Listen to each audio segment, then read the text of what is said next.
Pertama-tama mari kita bersyukur kehadirat Allah Subhanahu wa taala atas nikmat yang diberikan pada hari ini. Kita dapat ketemu walaupun lewat daring, lewat online Zoom. Alhamdulillah Pak Ustadz sudah muncul, sudah bisa bergabung di kajian Al-Fitrah. Mudah-mudahan kita diberi kesehatan, diberi keselamatan, dimudahkan segala urusan, Pak Ustadz. Amin ya Rabbal Alamin.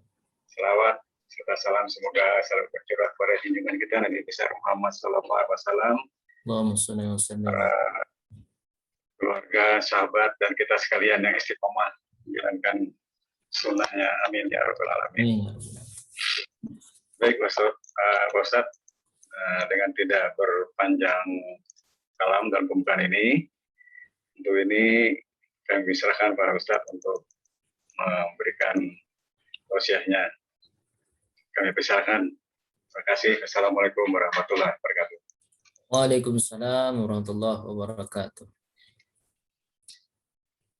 Bismillahirrahmanirrahim.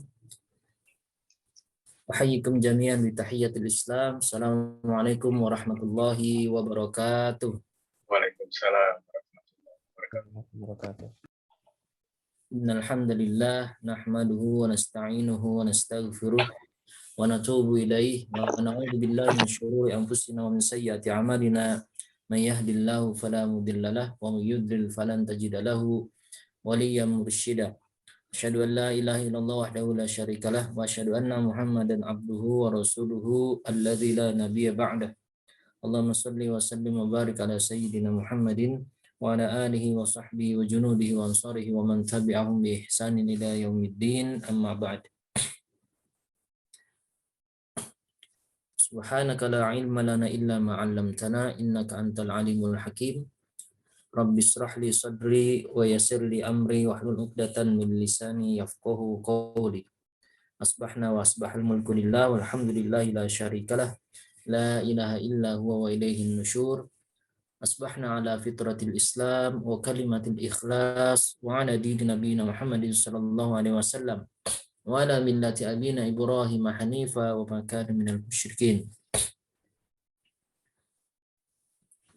Para jamaah yang dirahmati oleh Allah Subhanahu wa taala, segala puji bagi Allah atas segala kenikmatannya kita bisa tetap menjalankan berbagai amaliyah, berbagai aktivitas ibadah, berbagai pengabdian kepada Allah Subhanahu wa taala.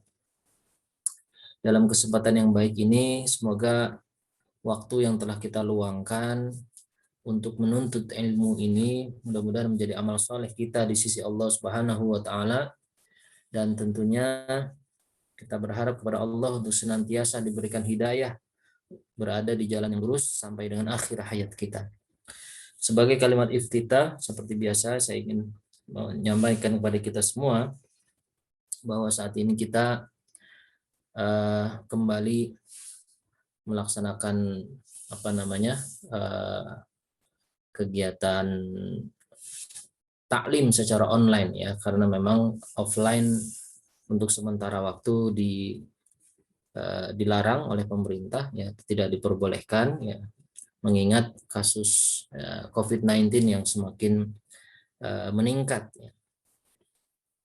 Jamaah sekalian yang dirahmati Allah Subhanahu wa taala, saya ingin mengajak kita semua coba merenungi ya, bahwasannya setiap musibah itu yang Allah berikan pasti ada tujuannya ya. Kita sepakat bahwa apa yang kita alami saat ini adalah musibah dari Allah Subhanahu wa taala.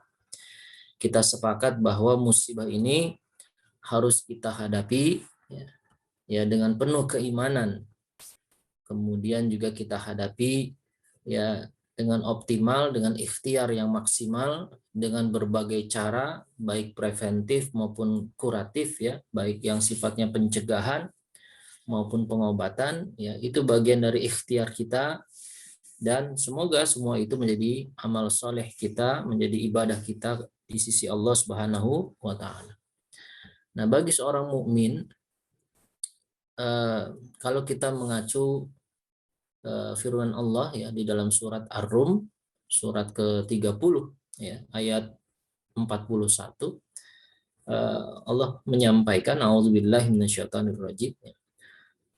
Zaharul fasadu fil bahri Zaharul fasadu fil barri wal bahri bima kasabat aydin nas.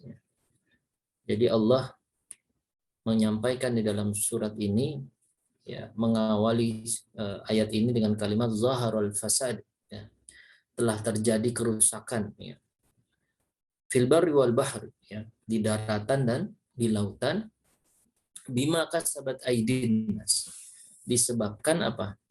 Perbuatan tangan-tangan manusia. Maknanya adalah Allah ingin menegaskan terjadinya kerusakan, terjadinya bencana yang kemudian menyebabkan musibah kepada kita semua ini tidak lain tidak bukan, sebenarnya penyebab utamanya adalah bima kasabat aydin nas, ya, disebabkan perbuatan tangan-tangan manusia, ya, yang kemudian kata Allah liyudhiqahum, ya, supaya apa? Mereka ini, ya, setelah melakukan kerusakan ini, liyudhiqahum, ya, ba'dalladzi amilu la'allahum yarji'un. Jadi setelah mereka melakukan kerusakan ini sengaja memang, ya, kita akan merasakan dampaknya, dan musibah inilah yang kita rasakan, ya. Tetapi ujungnya adalah la'allahum yarji'un. Kata Allah itu agar mereka itu mau kembali kepada Allah. Ya, kita di dalam pandemi COVID-19 ini sudah berbagai cara kita lakukan, baik preventif, ya, maupun kuratif, ya. Kita sudah mengikuti, ya, anjuran pemerintah, ya, melakukan protokol kesehatan dan seterusnya, ya.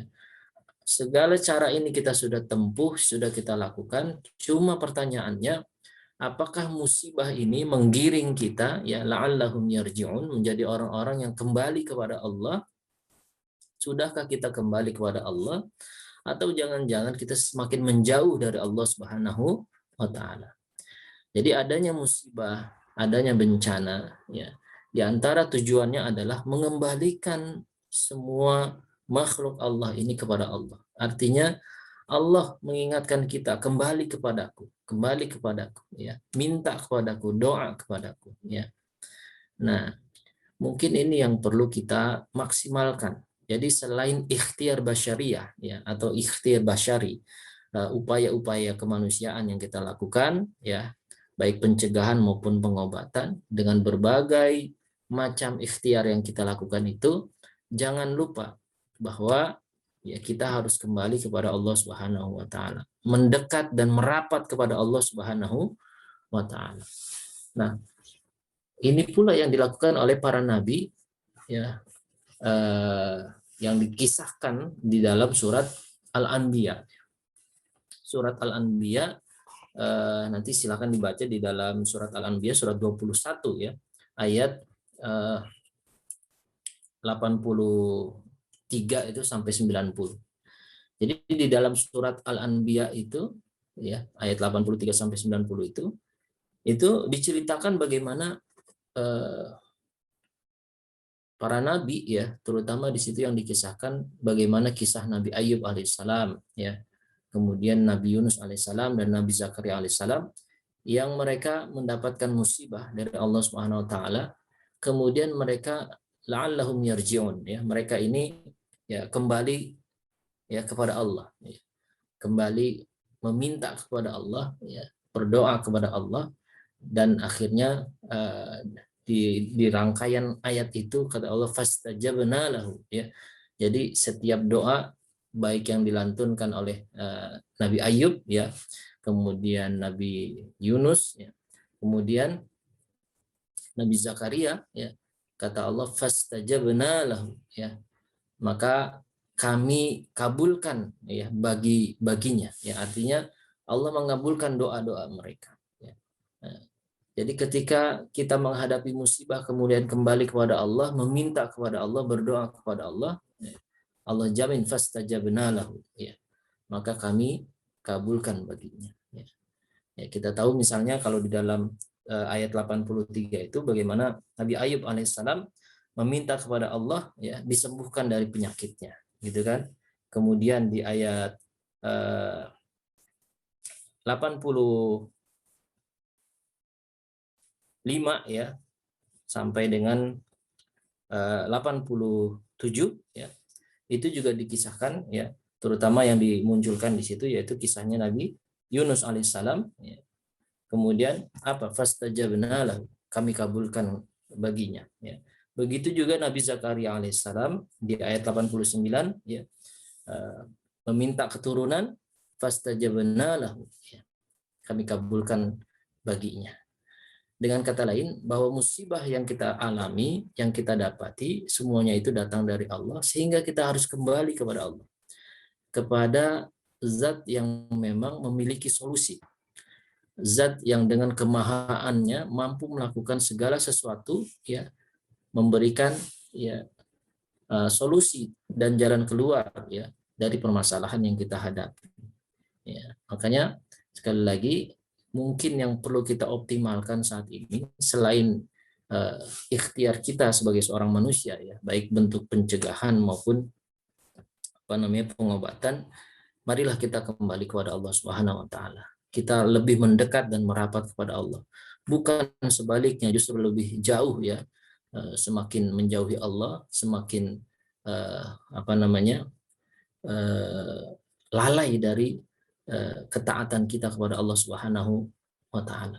Nah, satu lagi ya, kita kalau perhatikan dari rangkaian ayat tadi, ayat 83 sampai 90 ini, di ujungnya di ayat 90 seolah-olah Allah ingin memberikan clue ya, atau memberikan tanda gitu ya, bahwa kenapa doa para nabi ini dikabulkan oleh Allah Subhanahu wa taala. Pasti ada sebab tertentu gitu ya. Pasti ada sebab yang menjadikan Allah ridho mengabulkan doa-doa mereka. Nah, mungkin ini juga yang harus kita ikuti, apa yang dilakukan oleh para nabi alaihissalam ini ya, itu di ayat 90-nya ya. Kita tahu ketika Allah menjelaskan bahwa doa Nabi Ayub alaihissalam untuk terbebas dari penyakitnya, fastajabna lahu, kata Allah. Kemudian Nabi Yunus alaihissalam juga kata Allah, fastajabna lahu ya. Nabi Zakaria yang meminta keturunan, fastajabna lahu ya. Nah, di ujung ayat 90 Allah mengatakan, innahum kanu yusari'una fil khairat ya wa yad'unana raghaban wa rahaba. Ya. Wa kanu lana khashi'in. Jadi kalau kita perhatikan, kenapa Allah Subhanahu wa taala mengabulkan doa-doa mereka ini, doa para nabi ini? Karena kata Allah ada 3 sebab. Nah, 3 sebab ini yang mungkin perlu kita lakukan agar kita mengundang ya solusi dari Allah Subhanahu wa taala, atau agar kita meyakinkan Allah sehingga Allah mau ya menolong kita ya, membebaskan kita dari permasalahan yang kita hadapi saat ini ya, mencabut penyakit ini dari negeri kita ya, menghilangkan wabah ini ya, COVID-19 ini dari tengah-tengah kita ya. 3 sebab ini yaitu innahum kanu yusari'una fil khairat ya, bahwasanya kata Allah ya, sesungguhnya mereka ini ya, kanu ya yusari'una fil khairat ya. Kanu di sini maknanya adalah sesuatu yang sudah terjadi di masa lampau, artinya mereka ini ya orang-orang yang bersegera di dalam kebaikan, yusari'una fil khairat ya. Artinya bagi kita ya kaum mukminin yang hidup di masa kini harus menjadi catatan penting bahwa orang-orang terdahulu yang kehidupannya senantiasa bersegera di dalam ya menyambut berbagai kebaikan ya, mengerjakan amal soleh ya, menyambut seruan Allah dengan bersegera ya, innahum kanu yusari'una fil khairat ya. Ini menjadi sebab pertama yang menjadikan Allah ridho dan Allah mau menolongnya gitu ya, dan mengabulkan doanya. Jadi Yang pertama ini yang harusnya kita lakukan, bersegera di dalam berbuat kebaikan. Jadi apapun kebaikan yang ada di hadapan kita, selagi kita bisa lakukan segera. Ya. Jadi jangan menunda-nunda berbuat baik. Setiap waktu yang Allah berikan isi dengan kebaikan. Ya, yusari'una fil khairat. Ya. Lalu dalam ayat yang lain misalnya kalimatnya wasari'u ila magfiratin min rabbikum wa jannatin arduhas samawat, ya. Arduhas samawati wal ard uiddat lil muttaqin. Surat Ali Imran ayat 133, ya. Itu juga sama menunjukkan apa? Bahwa di dalam, ya, wasari'u ila magfiratin mir rabbikum, ya. Jadi di dalam menjemput magfirah Allah saja, di dalam mendapatkan ampunan Allah saja kita harus bersegera, gitu ya. Atau ada ayat lain yang mengatakan fafiru ilallah, ya. Ya. Itu juga maknanya bahwa kita harus bersegera menuju Allah, itu lari kepada Allah, itu menunjukkan adanya sikap uh, bersegera di dalam menyambut seruan Allah Subhanahu wa taala, ya. Nah, begitu juga di dalam konteks ini, ya, sebab dikabulkannya doa-doa para nabi itu innahum kanu yusari'una fil khairat, ya. Karena mereka ini bersegera di dalam berbuat baik, ya, dalam segala kebaikan, ya. Yang kedua, ya, wa yad'unana raghaban wa rahabah. Nah, ini etika juga, bahwa mereka ini berdoa kepada kami, kata Allah, ya. Mereka ini berdoa kepada kami raghaban wa rahabah. Raghaban itu dengan penuh rasa harap, ya. Jadi rasa harap, warahaba, dan rasa cemas. Jadi mereka berdoa itu tidak kosong, gitu ya. Berdoa itu tidak pikirannya melayang kemana-mana. Ya, mereka itu berdoa dengan khusyuk, mereka itu berdoa dengan penuh harap dan cemas, ya.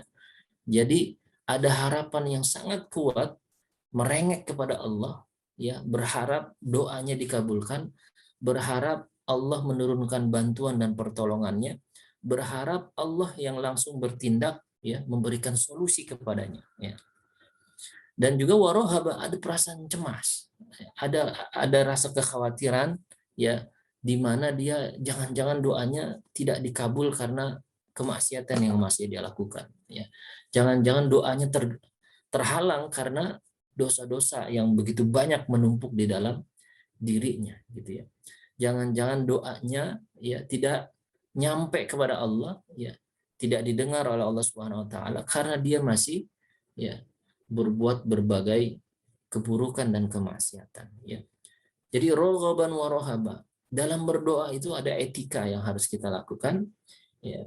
Jadi dengan penuh harapan dan ada kecemasan bahwa jangan-jangan doa kita ini, ya, terhalang oleh dosa-dosa kita sendiri. Makanya biasanya orang yang punya rasa raghaban wa rahaba itu ketika berdoa maka dia akan selalu mengulangnya, gitu ya. Permintaan yang sama, mengulang berkali-kali. Makanya kita perhatikan bagaimana Nabi Zakaria alaihissalam misalnya digambarkan di dalam surat Maryam itu, di ayat-ayat awal itu dikatakan apa namanya, meminta keturunan itu bukan dalam waktu yang singkat, gitu ya. Jadi bahkan digambarkan apa namanya, Nabi Zakaria itu ketika berdoa saat itu usianya sudah 95 tahun menjelang, bahkan riwayat ada mengatakan hampir 100 tahun, ya. Artinya apa? Beliau berdoa meminta keturunan itu sudah puluhan tahun, ya. Tapi beliau mengatakan apa namanya? Beliau tidak pernah merasa kecewa di dalam berdoa kepada Allah Subhanahu wa taala. Artinya orang yang punya rasa raghaban wa rahaba, ya, ada harap dan cemas di dalam dirinya ketika berdoa, dia akan selalu mengulang permintaannya itu, berdoa kepada Allah Subhanahu wa taala tanpa rasa lelah. Terus merengek seperti anak kecil yang memang dia minta benar-benar dengan sungguh-sungguh, gitu ya. Nah, ini maksud saya mungkin yang perlu kita juga munculkan di dalam doa-doa kita. Jangan sekedar lantunan kalimat, ya, tanpa ruh di dalamnya gitu ya. Jangan sekedar melantunkan doa tapi pikiran melayang kemana-mana ya, kemudian tidak fokus, tidak khusyuk, sehingga seolah-olah permintaannya itu nggak serius. Jadi Allah juga menilainya ya mungkin istilahnya masih menunggu keseriusan kita, benar-benar minta kepada Allah dan diulang berkali-kali tanpa ada rasa lelah gitu ya. Nah, kembali lagi raghaban wa rahaba. Ada perasaan harap dan cemas di dalam berdoa. Nah, yang terakhir wa kanu lana khashi'in ya.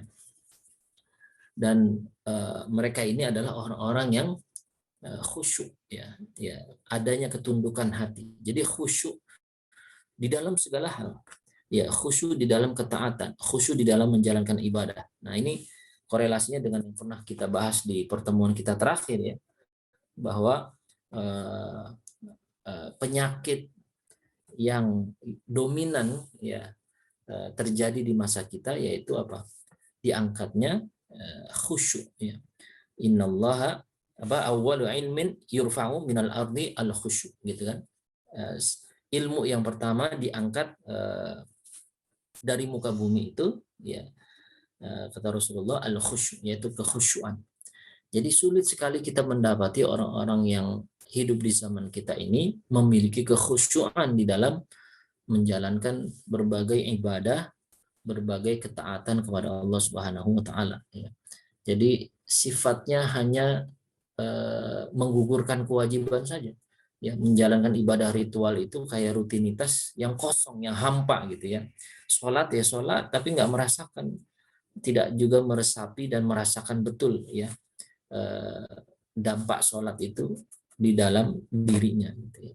Begitu juga dalam berdoa, dalam tilawatul Quran ya, di dalam berbagai ibadah yang lainnya tidak disertai dengan kekhusyuan. Nah, jadi kembali lagi mungkin ini 3 sebab yang bisa kita juga jalankan agar Allah mau menurunkan pertolongannya, agar Allah mau mencabut dan membebaskan kita dari pandemi COVID-19 ini ya. Jadi sekali lagi bersegera di dalam berbuat baik ya. Kemudian berdoa kepada Allah dengan raghaban wa rahab, penuh rasa harap dan cemas ya. Kemudian juga ya wa kanu lana khashiin ya. Bagaimana kita memunculkan kekhusyuan ya. Khusyuk itu sekali lagi ketundukan hati. Jadi sertai ketaatan kita, berbagai ibadah yang kita lakukan, amal soleh yang kita lakukan kepada Allah Subhanahu wa taala disertai dengan ketundukan hati ya. Ketundukan hati di sini sederhananya saya pernah bilang orang khusyuk itu seperti orang yang sedang melamun ya. Orang kalau lagi melamun itu dia fokus kepada sesuatu yang dia lamuni gitu ya, atau yang dia lamunkan itu, yang dia fokuskan itu, kemudian dia ghaflah kepada selainnya. Nah, jadikanlah apa yang kita fokuskan itu adalah Allah Subhanahu wa taala sehingga kita ghaflah kepada selain Allah. Jadi kita nggak peduli apa yang terjadi ataupun apa yang ada di sekeliling kita ya, kita hanya fokus kepada Allah ya, kita tidak peduli dengan selain Allah. Kira-kira begitulah kekhusyuan. Nah, sebaliknya orang yang tidak khusyuk itu ya dia fokus kepada selain Allah dan dia ghaflah kepada Allah Subhanahu wa taala. Ya, ini kebalikannya ya. Nah, mungkin ini sebagai kalimat iftitah ya, dan juga menyambung kepada pembahasan kita, masih membahas tentang kajian tazkiyatun nafs kita ya, membahas kitab Al-Mustakhlas fi Tazkiyatil Anfus ya, masih membahas tentang berbagai penyakit ya yang kemunculannya ya. Kalau yang sebelum-sebelumnya kita membahas penyakit-penyakit yang munculnya itu istimroriyah di setiap zaman, di setiap masa ya, berkesinambungan di setiap zaman, di setiap masa selalu muncul ya. Pembahasan kita kali ini sudah masuk di penyakit-penyakit yang munculnya ataupun dominan ada di masa kita ya. Nah, jadi kata Syekh Said Hawa, inna likulli asrin amradahu ya. Sesungguhnya di setiap masa itu punya penyakit tersendiri ya. Famin amrodin asrina, ya, maka di antara penyakit-penyakit zaman kita, ya, ma asyarat ilaihin nusus, apa yang telah diisyaratkan oleh nas-nas berikut ini. Nah, tadi saya sudah mengingatkan, sudah menyinggung, ya, sebuah hadis Nabi yang diriwayatkan oleh At-Tabrani dan dikatakan akhrajahu Tabrani bi isnadi hasan, ya. Ya, dikeluarkan oleh Imam At-Tabrani dan sanadnya hasan. Ya. Tadi hadisnya sudah saya bacakan. Awwalu ilmin yurfa'u minal ardil al-khusyu', ya. Awwalu ilmin yurfa'u minal ardi al-khusyu', ya. Jadi ilmu yang pertama yang diangkat dari muka bumi, ya, al-khusyu', yaitu kekhusyuan. Ya, ini kita sudah bahas. Kemudian yang kedua, ya, hadis Nabi juga, yang ini juga sudah kita singgung, ya, di pertemuan sebelumnya, ya. Beliau hanya mengutip potongan-potongannya saja nih, ya, tentang penyakit wahan, ya. Walakinnakum ghusaa'un ka ghusaa'is sayil, ya. Akan tetapi kalian itu seperti buih ka ghusaa'is sayil, buih di tengah air bah, ya, buih di tengah lautan. Wala yaqdhifanna fi qulubikumul wahn, ya. Dan dicampakkan atau apa namanya, ditanamkan, ya, di dalam hati kalian itu, di dalam hati-hati kalian itu, yaitu al-wahan, ya. Al-wahan di sini apa? Dikatakan hubbud dunya wa karahiyatul maut, ya. Cinta dunia dan sangat amat benci kepada mati, ya. Karahiyah itu, ya. Sampai yang namanya wa karahiyatul maut, sehingga diartikan karena sangat amat benci kepada kematian sampai jadinya takut mati, gitu, ya. Nah, ini hadis yang diriwayatkan oleh Imam Abu Daud. Akhrajahu Abu Daud wa huwa hasan, ya, dan derajatnya hasan, ya. Nah, redaksi lengkapnya, ya, saya juga pernah mengutip ataupun juga pernah membahas di pertemuan sebelumnya. Ini sekedar mengulang saja, mengingatkan kembali. Redaksi lengkapnya itu, yushikul umam antada'a alaikum kama tada'a al-akalatu ila qas'atiha, ya. Ya, yushikul umam antada'a alaikum, ya, kama tada'a al-akalah, ya. Kata Rasulullah, hampir saja umat-umat atau bangsa-bangsa itu, ya, memangsa kalian seperti apa namanya, orang-orang yang lapar, ya, al-akalatu ila qas'atiha, yang menghadapi sebuah hidangan di hadapannya, gitu, ya. Jadi umat Islam ini seperti hidangan, ya, di tengah-tengah berbagai kaum yang mereka menyerang dari berbagai arah, gitu, ya. Ini gambaran yang disampaikan oleh Rasulullah SAW. Kemudian faqala qailun, ya, kemudian di antara sahabat, ya, ada yang bertanya, wa min qillatin nahnu yauma idzin, ya. Apakah kami ini kaum minoritas, ya, atau apakah kami ini sedikit di saat itu, ya.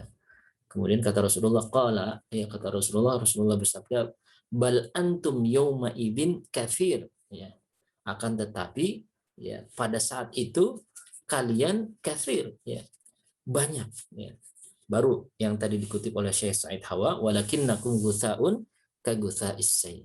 Tapi banyaknya kalian itu seperti buih yang berada di tengah air bah, atau bisa juga dimaknai maksudnya buih yang di tengah lautan.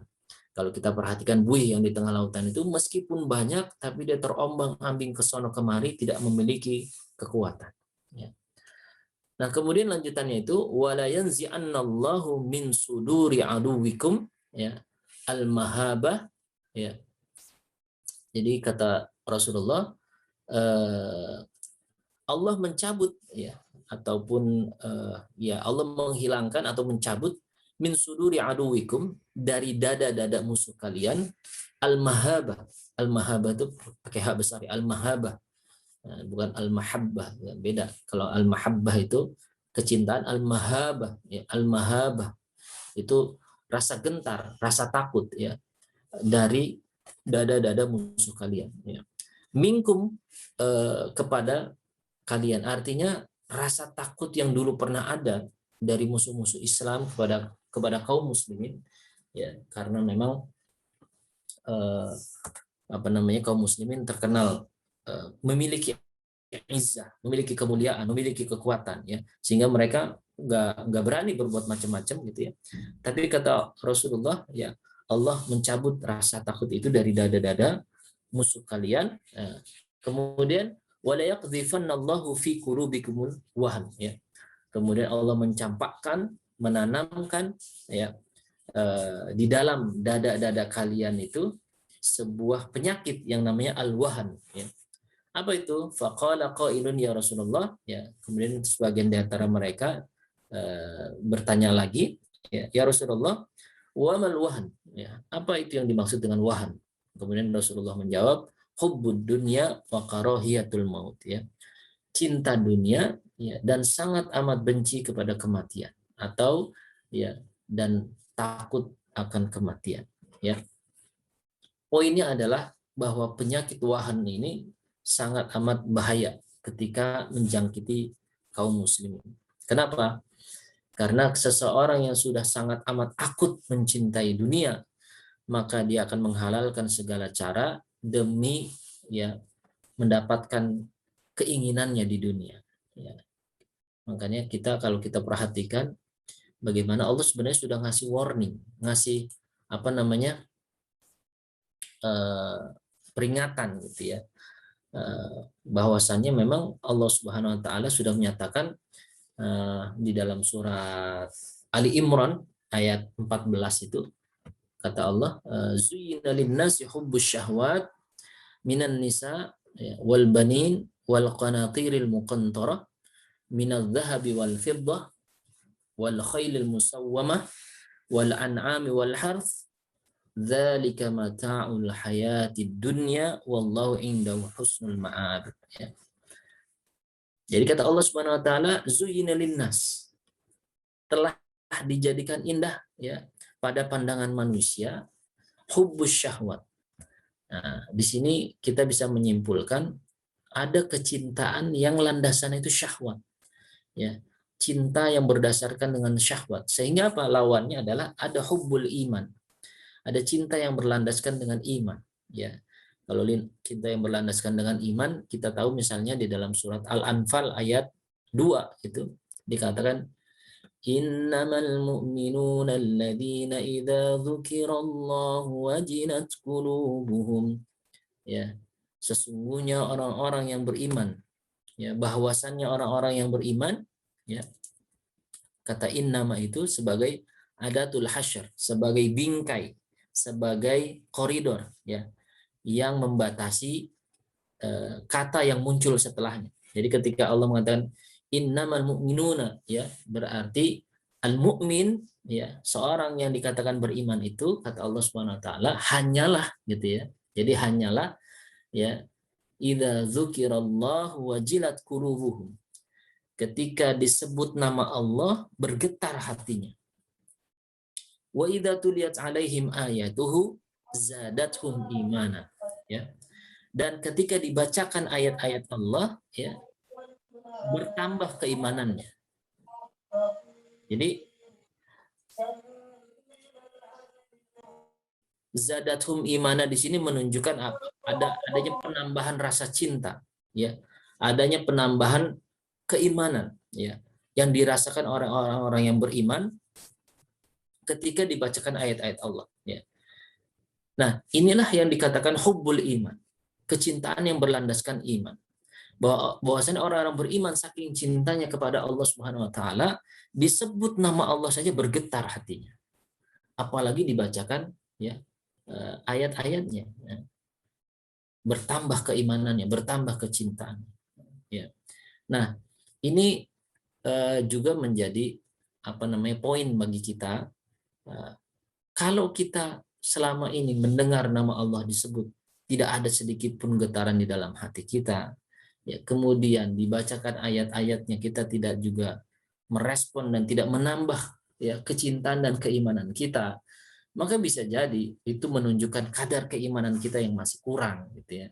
Karena sebagaimana dikatakan oleh Allah, kata innama tadi ya sebagai bingkai, sebagai koridor batasan untuk ya mempertegas siapa itu orang-orang yang beriman.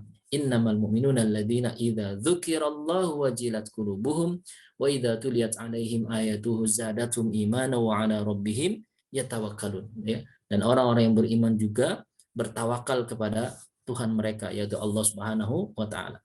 Nah, kalau ini adalah hubbul iman, kecintaan yang berlandaskan iman, maka di dalam surat Ali Imran ayat 14 ini yang tadi saya sampaikan, zuyyina linnasi hubbus syahwat, ternyata ada juga kecintaan yang berlandaskan syahwat, ya. Yaitu kepada apa? Ya, hubbus syahwati minan nisa, ya. Jadi adanya cinta yang berlandaskan syahwat ya kepada para wanita, wal banin ya, dan juga anak-anak, wal qanatiril muqantarah. Nah, di sini uniknya Allah Subhanahu wa taala tidak hanya cukup dengan mengucapkan wal qanatir, tapi ditambahkan lagi al muqantarah. Jadi maknanya adalah manusia itu tidak pernah puas dengan urusan harta ya. Jadi bukan hanya sekedar punya harta saja, tapi yang diinginkan adalah wal qanatiril muqantarah, harta yang bertumpuk-tumpuk. Jadi kalau bisa sebanyak-banyaknya kenapa enggak gitu, kira-kira gitu. Sudah punya mobil satu mungkin pengen dua, pengen tiga ya. Sudah punya mobil yang bagus pengen yang lebih bagus, pengen yang lebih mewah. Sudah punya rumah satu mungkin pengen nambah lagi dua, tiga gitu ya. Sudah punya rumah yang megah pengen yang lebih megah lagi. Mungkin kalau bisa seperti istananya Nabi Sulaiman gitu ya.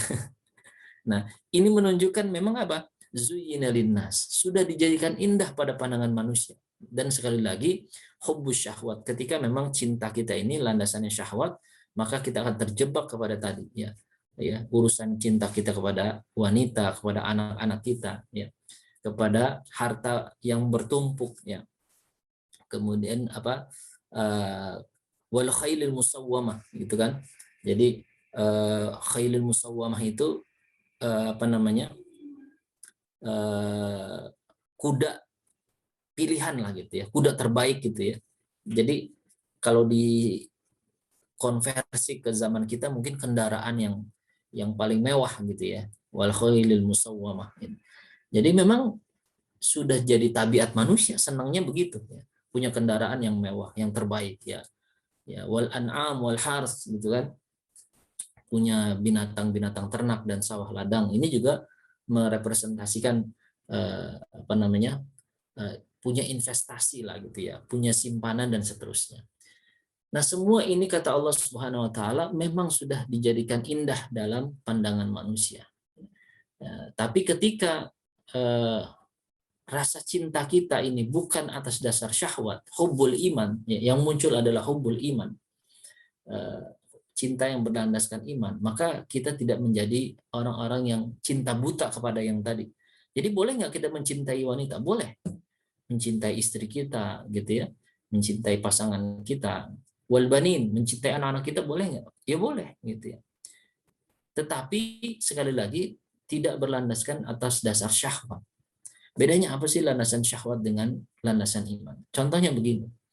Kadang kecintaan kita kepada pasangan kita, ya, kepada istri kita, ya, kepada anak-anak kita yang berlandaskan syahwat, ya, itu akan berujung kepada kita akan berbuat apapun sampai menghalalkan yang haram, sampai melakukan segala cara yang akan menyenangkan istri dan anak-anak kita. Nah, dengan alasan kita mencintai mereka, mencintai istri dan anak-anak kita, sehingga kita berbuat sesuatu yang dilarang oleh Allah Subhanahu wa taala, maka dipastikan ini adalah hubbus syahwat. Ini adalah cinta yang berlandaskan syahwat, ya. Begitu juga ketika istri kita misalnya berbuat yang tidak disukai oleh Allah. Misalnya dia tidak menutup auratnya, ya. Misalnya dia senang selfie di media sosial, ya. Yang jelas-jelas itu ya mengundang apa namanya, penyakit ain, ya, penyakit mata dari orang-orang yang melihatnya, ya. Kemudian karena kita cinta sama istri kita, dengan alasan kita cinta kepada istri kita nggak berani melarangnya. Padahal itu adalah sebuah kebatilan. Nah, ini yang dimaksud dengan hubus syahwat. Berarti kita cintanya berlandaskan syahwat. Lalu kalau yang hubul iman itu seperti apa? Taruhlah cinta kita kepada istri kita, kepada anak-anak kita, kepada yang lainnya yang sifatnya duniawi ini di bawah cinta kita kepada Allah dan Rasul. Jadi utamakan cinta kita kepada Allah, kemudian kepada Rasulullah, ya. Kemudian yang lainnya itu ya ada di bawahnya. Sehingga yang ada di bawahnya ini harus sejalan dengan cintanya dia kepada Allah dan Rasul. Ketika bertentangan, ketika tidak sejalan, jangan dilakukan ya. Jadi itu ya bedanya hubus syahwat dengan hubul iman. Begitu juga kepada anak-anak kita misalnya. Dengan alasan kita cinta, sayang kepada anak-anak kita, kemudian kita biarin aja dia seharian gitu kan main game, nggak pernah sholat ya, nggak pernah ngaji dan seterusnya. Ya. Nah ini hubus syahwat namanya. Atau ketika anak kita melakukan kesalahan sampai-sampai istilahnya melakukan kejahatan yang berkonsekuensi logis, dia harus dihukum misalnya mendapatkan sanksi. Kemudian kita membelanya dengan membabi buta dan berbagai cara yang tidak dihalalkan ya. Dengan melakukan suap, melakukan sogok dan seterusnya lah. Yang penting anak kita nggak dipenjara misalnya. Ya. Itu tanda dari hubus syahwat ya. Ya, begitu juga tentang harta. Ya, bahwa hubus syahwat kepada harta yaitu ketika kita menumpuk harta kita yang hanya kita gunakan untuk ya kepentingan kita dan keluarga kita tanpa memberikan sedekah kepada para fakir miskin gitu ya, orang-orang yang membutuhkan. Terus juga kita tidak menggunakan harta kita untuk berjuang fisabilillah di jalan Allah ya. Kita tidak membantu dakwah Islam dan seterusnya. Maka dipastikan ini adalah hubus syahwat. Jadi kita menumpuk harta kita atas dasar hubus syahwat ya. Wal qanatiril muqantarati minadz dzahabi wal fiddah gitu kan. Dari emas maupun perak ini hanya representasi gitu ya. Harta yang memang disenangi dunia itu mengumpulkan harta dalam bentuk emas dan perak. Tetapi secara umum harta apapun itu memang manusia itu senangnya harta yang bertumpuk-tumpuk ya. Dan seterusnya, termasuk tadi kendaraan mewah ya, wal khailil musawwamah ya, wal an'am wal hars ya, dan seterusnya. Nah, sekali lagi Allah sudah mewarning kita, sudah memperingatkan kita bahwa semua itu memang dijadikan indah pada pandangan manusia ya. Dengan dasar tadi hubbus syahwat, cinta yang berlandaskan syahwat, sesuatu yang diingini dari nafsunya itu ya. Tetapi ketika hubbul iman yang bermain di situ, meskipun dia memang punya kecintaan kepada seorang wanita, pasangannya, istrinya, kepada anak-anaknya, kepada harta bendanya dan seterusnya, tetapi kecintaan yang dilandasi keimanan tidak akan menjadikan dia membabi buta membela ya keinginan terhadap duniawi tadi. Sebaliknya dunia itu hanya ada di genggaman tangan, tidak ada di dalam hatinya. Ya, dia punya harta banyak, ya digunakan untuk kemaslahatan dakwah, ya untuk membantu sesama dan seterusnya. Makanya di ujungnya kata Allah Subhanahu Wa Taala, "Dzalika mata'ul hayatid dunya." Ya, jadi semua itu kesenangan yang hanya ada di dunia saja. Ya. Ada juga di dalam ayat yang lain dikatakan kesenangan dunia itu dikatakan sebagai kesenangan yang fana gitu kan.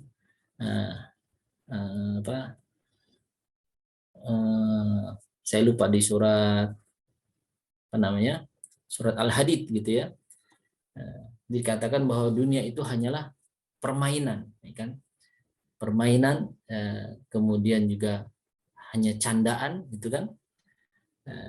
Kemudian di ujungnya dikatakan mata'ul ghurur.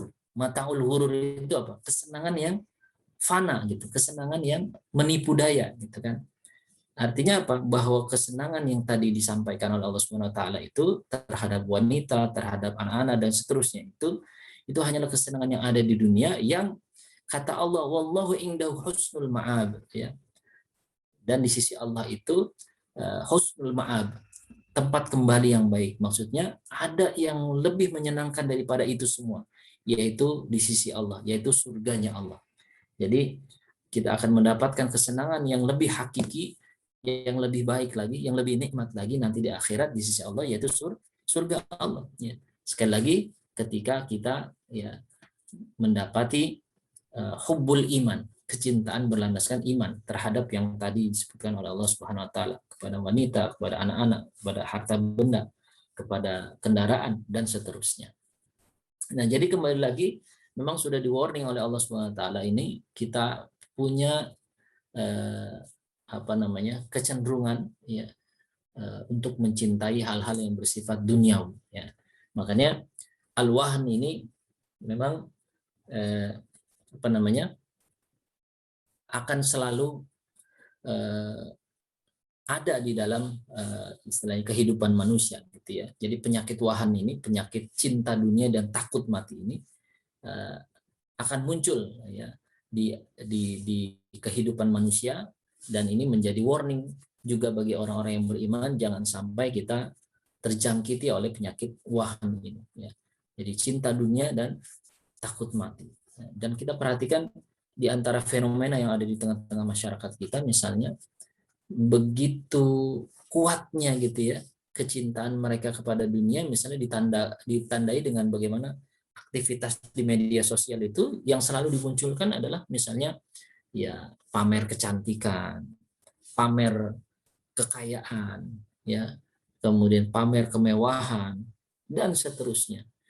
Jadi seolah-olah pengen eksis di media sosial itu dengan apa-apa yang dia miliki, dan dia show off gitu ya, pamer ke semua masyarakat yang menontonnya gitu kan.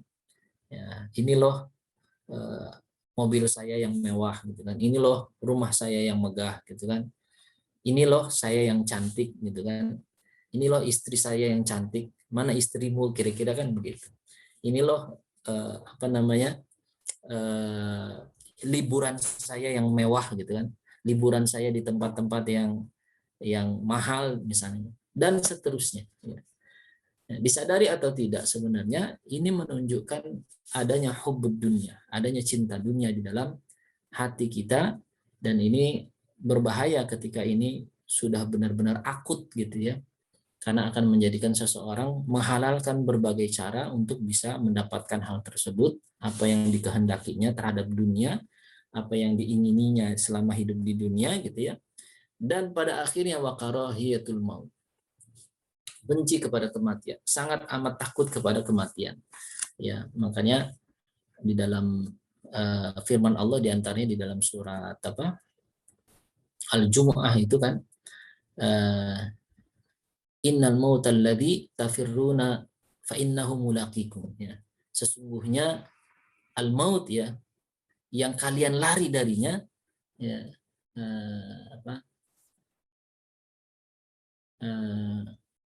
mulaqikum ya, artinya pasti kalian akan menemuinya. Dengan kata lain, Allah ingin menegaskan kita melakukan apapun ketika maut itu sudah waktunya ya, maka tidak bisa dihindari. Kita sembunyi dari maut pun tidak bisa gitu ya.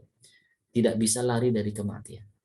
Kita setakut apapun kepada kematian, kalau memang sudah jadwalnya ya akan terjadi gitu ya.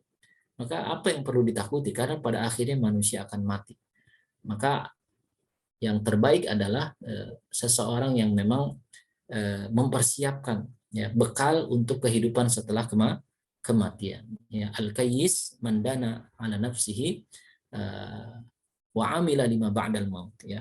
Orang yang cerdas itu orang yang mampu mengendalikan nafsunya, mengendalikan dirinya, wa amila lima ba'dal maut, dan beramal untuk ya kehidupan setelah kematian. Artinya berbekal diri dengan amal soleh sebanyak-banyaknya untuk menghadapi kehidupan setelah kematian. Ada kehidupan alam kubur ya, dan pada akhirnya nanti kehidupan di akhirat nanti kelak gitu ya, ditimbang oleh Allah ketika kita banyak amal solehnya, ketika kebaikan-kebaikan kita ini mampu mengalahkan timbangan keburukan kita, maka insya Allah kita akan masuk ke dalam surganya Allah. Gitu ya. Nah, lanjut lagi. فأنت ترى أن أصرنا هو هذا العصر الذي قل فيه الخشوع وكثر فيه حب الدنيا وكراهية الموت. Ya, dipertegas oleh Syekh Said Hawa, ya, kata beliau, maka kalian lihat bagaimana bahwasannya di dalam masa kita ini, di dalam zaman kita ini, ya, penyakit yang akut ataupun bisa dikatakan problem utama yang kita hadapi semasa kita ini, ya, di zaman kita ini, yaitu sangat sedikitnya orang-orang yang memiliki kekhusyuan, wa katsura fihi hubbud dunya wa karahiyatul maut, ya, dan sangat banyak di antara kita yang terjangkiti oleh penyakit cinta dunia dan takut mati, gitu ya. Fal-alim alladhi la yanjahu fi izalati hadhihi al-amrad hazzuhu min at-tajdid qalil, ya.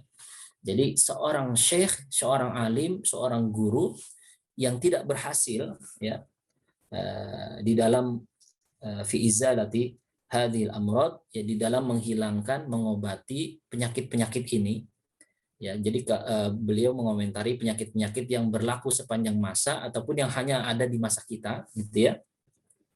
Beliau katakan hazzuhu minat tajdid qalil, ya. Maka dia mendapatkan bagian dari tajdid ini sangat sedikit, gitu. Jadi dari proses tajdid, dari proses pembaharuan, dari proses tajdid yang dia lakukan ini, yang terjadi terhadap umat ini, porsi dia itu sedikit, gitu ya. Jadi kalau ini ibaratnya sebuah kue, bagian dia kecil, ya, pahala dia juga kecil, gitu. Kalau dia tidak mampu menghilangkan atau mengobati penyakit-penyakit tersebut, gitu ya.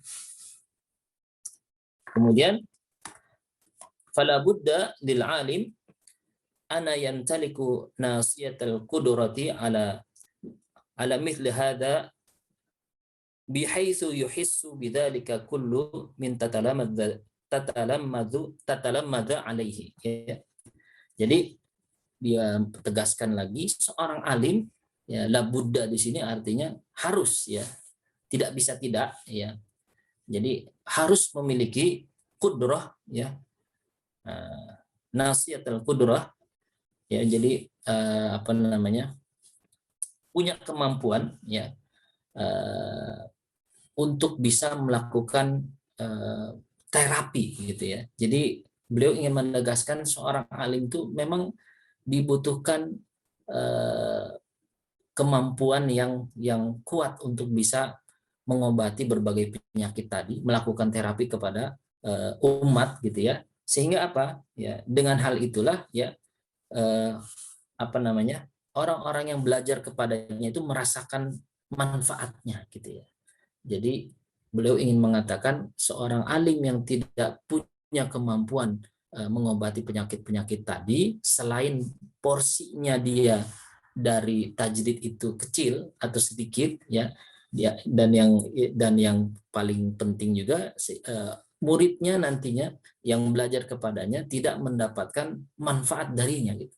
Jadi bagaimana istilahnya dia bisa mendapat manfaat, ya, kalau si alim ini punya terapi yang jitu untuk mengobati penyakit-penyakit tadi, sehingga muridnya dapat merasakan manfaatnya dari belajar kepada dia, ya. Gitu ya. Nah, kita sampai jam berapa nih? Ustaz, mungkin dikasih waktu untuk ada yang bertanya barangkali, Ustaz. Oh ya. Nah, Tafadhol. Ya. Baik, Bapak Ibu sekalian yang kami hormati, barangkali ada yang mau ditanyakan mengenai materi yang telah disampaikan oleh Pak Ustaz tadi, kami persilakan.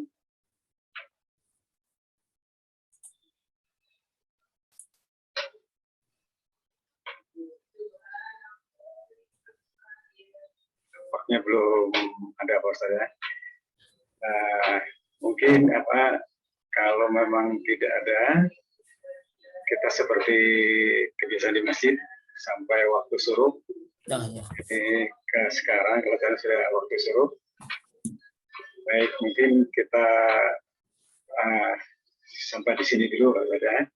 Terima kasih atas materi tausiah yang disampaikan dan kepada Bapak-bapak, Ibu sekalian yang sudah bergabung di acara tausiah secara daring pada hari ini.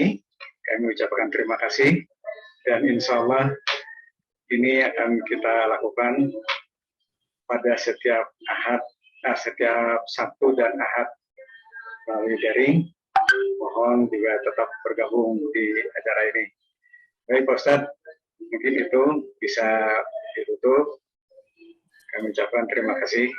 Ya, jazakumullah khairan. Walafu minkum. Dari saya mohon maaf atas segala kekurangan dan kekhilafan.